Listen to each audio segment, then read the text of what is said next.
So Retail Blues is the title of this podcast, and I just want to explain. I worked as a customer service representative for 25 years, kind of a long time. I worked in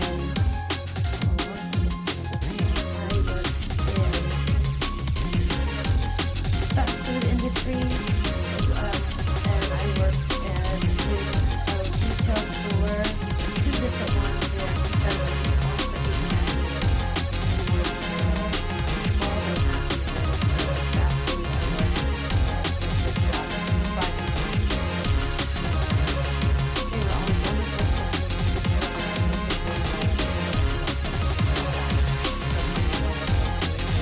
and I got my employee discount, which is really cool. That's exactly what they really didn't have a procedure for that.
How many times have you gone and you've seen a price tag that's not right on the shelf, right? And you don't know it's not right because you're shopping. And this happens to me quite often. I'll see a sale sign and then I'll get to the register that's not on sale anymore. So now sometimes, like, I'll take a picture of it, I'll notice the date's off, and I'll ask them if they're still going to honor it because I noticed it's expired, but it is still being presented on the beam. And so I'll ask them, I'm like, hey, I noticed this is, it'll be the regular price instead of the sale price. I'm like, but you still have it out there. And that sticker, some businesses will honor it. They'll still give you the discount, but some of them won't because they'll say, well, the date passed. It doesn't matter. It's in our system now. It's higher, and they won't honor it.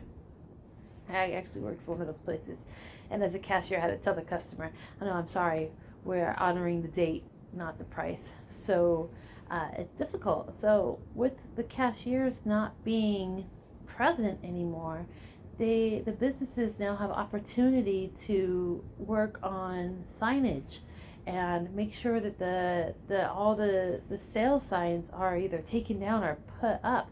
And that's a difficult job. I mean, it's so easy. You just put a sticker on a beam, like, no big deal. But that's actually a difficult job because you have to make sure they're all straight. The first time I did that job at the retail places I worked at, the manager came over and was like, "Jen, look," and showed me, and it looked like a shoreline. It was all wavy. It looked so bad. It totally looked like shit. And I was like, oh my gosh, oh no. Like, like you think that it's super easy, just go stick a sticker on the beam, but it's not. You have to align it right. They should almost have like a little outline where you just put it in, like, you know what I mean, like putting a sticker in a sticker book like they do in all the online gaming. You could just, but they don't. So you have to do it yourself. You have to make sure it looks nice, and you have to line it up. It can't be crooked, can't be torn. If the sticker's torn, you got to reprint it, and it has to be legible. Like if some of the stickers I had one time, the ink on the printer was bad, and so it was all faded, so we had to discard all those stickers and replace the ink in the printer and then print like 500 stickers again. It was so horrible because you just tell it to print and you go away, and then you come back later and you get them, and then it's not working right, and you have to go locate the ink. And so it actually is quite a task to do, to put those stickers on the beam. And you do need somebody that is responsible and has experience doing it. It does take time. And so the cashiers who are there, who would be gone because of self-checkout, they could help with that job. That job really does need somebody, because how many times do you go in a store and now there's a sale sign that they're not gonna offer, or they didn't put the sale sign up, and then you get to the register and you think, oh, if I would have known it was on sale, I would have got 5, because it's like buy 5 and get the discount, or like it is at the grocery stores, or I would have got 2, it's like buy 1 get 1 free, and you would have got your free one and you didn't even notice because the sign wasn't even right on the beam. So that's a major issue. A lot of stores are still struggling with it, and it's not just in grocery, and it's not just in like, you know, Target or Walmart are big offenders of that, and Lowe's and Home Depot have their issues too. It's not just these stores. I mean, it's like, it's a lot of different places. You know, there's even the clothing stores like Kohl's or Ross. Like, how many times do you go shopping for clothes and the signage is like off the wall? You have no idea, right? You pretty much have to use the app while you shop just to get the right pricing, pending that the app is updated. Yeah, it's an issue. So the people at the register, they would then be able to take care of the pricing. And it's not just the sticker on the beam, it's also the big signage, right? The big signs, sometimes they change them all around and they do a reset, and you go to where the clothes are supposed to be and it's different clothes underneath the sign. Or you go to where something is, it says it is and it isn't, it's just a little bit off. I went to a Walmart one time, it said candy, and I went down the aisle and it was canned food, not candy. The candy aisle was actually one over. The sign didn't match where the aisle that we were on. So even big signage, or like, how often do we see like they're doing a sale, right? Like at Home Depot or Lowe's, where it's a paint sale and they have all these big paint signs, right? And if you don't take those down, you think that you're still getting this deal, and that it ended yesterday. So it is a big thing to do, and the cashiers can do that job.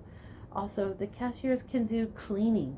Oh my gosh, the last time I went to the local mall, we were doing clothes shopping for the kids, and every clothes store, I swear, every single one, we went into 10 of them, they all had hangers on the floor.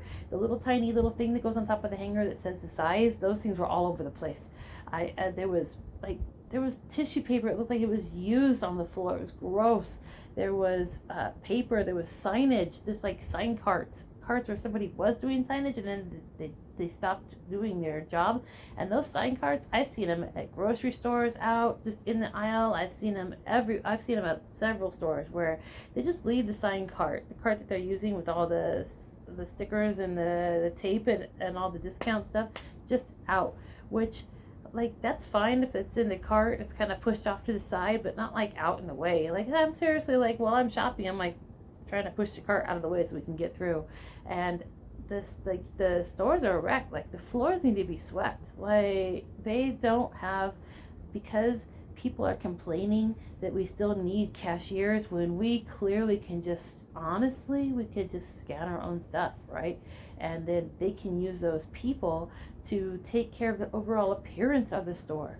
And some stores need help throwing freight, and I'm not talking about big old honking like boxes of freight, like you would need someone like with huge muscles to do. I'm talking about little tiny boxes of freight with miscellaneous stuff in it.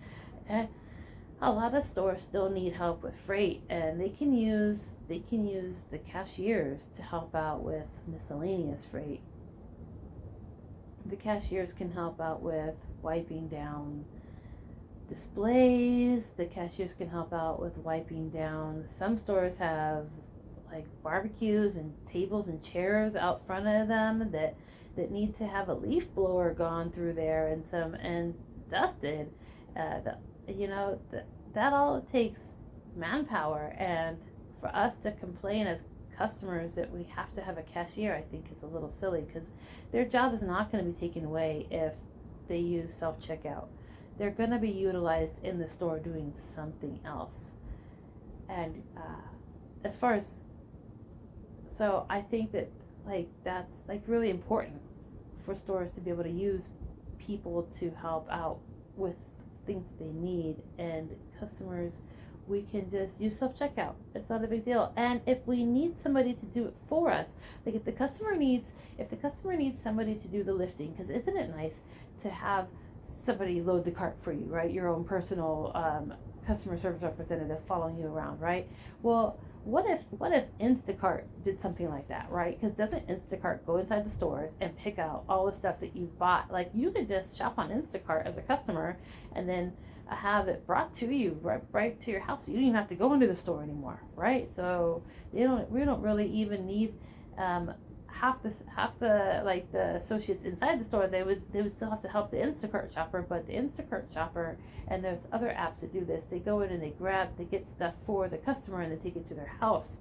But as a customer, we still want to jump on the mattress, right? We still want to try on the clothes, right? We still want to shake the melons, and we still want to smell the flowers. So what if Instacart walked with the customer through the store, and the customer picked out the stuff, and the Instacart shopper still put the stuff into the cart, and then when they went to self-checkout, it was still the Instacart person scanning everything for the customer, because the customer doesn't want to scan it themselves, and the store is weary about the honesty of the customer. Will the customer be honest? And so this is a thing too, is that the stores are watching the customer like hawks, right? Even I'm going to pause my Instacart idea for a minute. So even at stores like Burlington Coat Factory and Ross, where they have security guards, I really truly believe that those security guards should be at all of the stores that have self-checkout. Home Depot and Lowe's and grocery stores and like Ralph's and Albertsons and Vons and Rite Aid. I went up to a Rite Aid to go use the self-checkout machine, and the total was still there, which means that somebody walked out. Somebody scanned all their stuff there on camera and then didn't pay for it, just either walked out or left it all behind.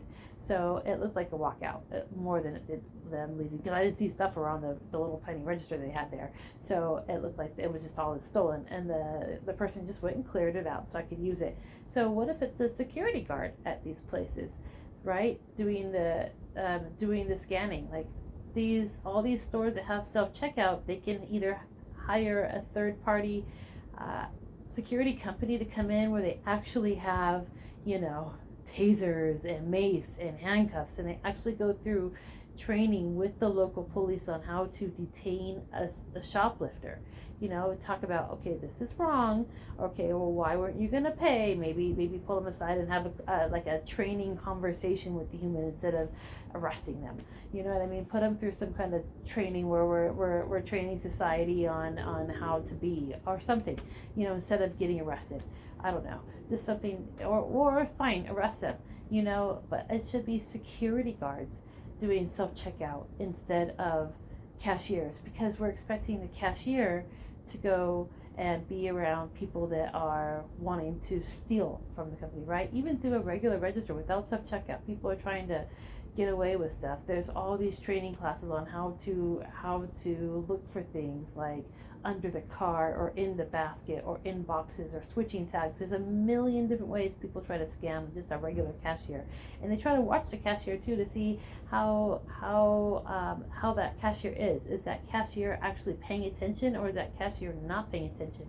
Is that cashier having a conversation with her other cashier and they're not even really paying attention to stuff in the cart? So there's all kinds of thieves doing all kinds of tricks to even just regular cashiers that aren't even at self-checkout, and it should be, in my opinion, it should be security guards instead of cashiers, because the cashiers that are getting hired are usually somebody who's still in high school, who's 18, or somebody who's elderly, or somebody who's on disability. And so now what we just did is we just put somebody in one of these three categories: an elderly person, no, not a minor because they're 18, but a young person or a disabled person. We just put them in harm's way where somebody is trying to literally steal. And we're saying that these are the best people to be in charge of the money at the business. And really, is a disabled person, I'm not saying they're not capable of handling money, and I'm not saying that an 18-year-old is not capable of handling money, or an elderly person is not capable of being in control of money. These are all great solutions for cashiers, yes, but really is that who, like from a business standpoint, is that who you want being in charge of the money? No, it should be a security guard, right? Like the armored guards that drive around and transfer money from banks to businesses. Why can't armored guard hire people to be cashiers inside of retail, like all of retail?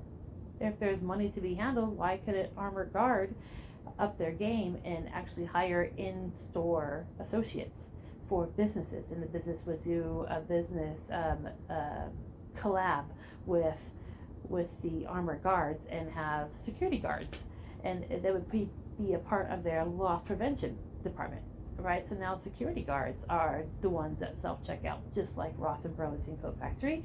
That's how it would be everywhere. And if a person feels scared or intimidated being the person doing the self-checkout, as a customer who's not going to steal, you know what I mean, is maybe getting offended at the security guards that are up at the register. Maybe Instacart can be the personal shopper with the customer. Instead of taking it to their house, maybe they'll meet the customer in the parking lot, and they'll walk in with the customer, and the customer will shake the melon and smell the roses and pick out the flooring and pick out the paint and try on the clothes and taste the food samples and decide what they want. And then the Instacart person will be the person filling the cart and doing self-checkout with the security guards watching, because that's their job and they're not trying to steal, they're just getting what's on the order. And then the Instacart person could be the one that's doing the loading, because maybe the person who is shopping is disabled or just is off work and doesn't feel like, or is too tired to do the lifting, so they think, oh, the person working is the person that has to do it for me, which is very common to see when you work in retail. You see this shopper is too tired to then lift their stuff again to scan it. This is what seems to be very common. The people that don't want to use self-checkout insist that the cashier be the one that is hands-on with the material. So it could either be the security guard or the Instacart shopper, the helping out with the whole process. They get outside, they load the car for the customer, and that's it. That's the whole shopping experience.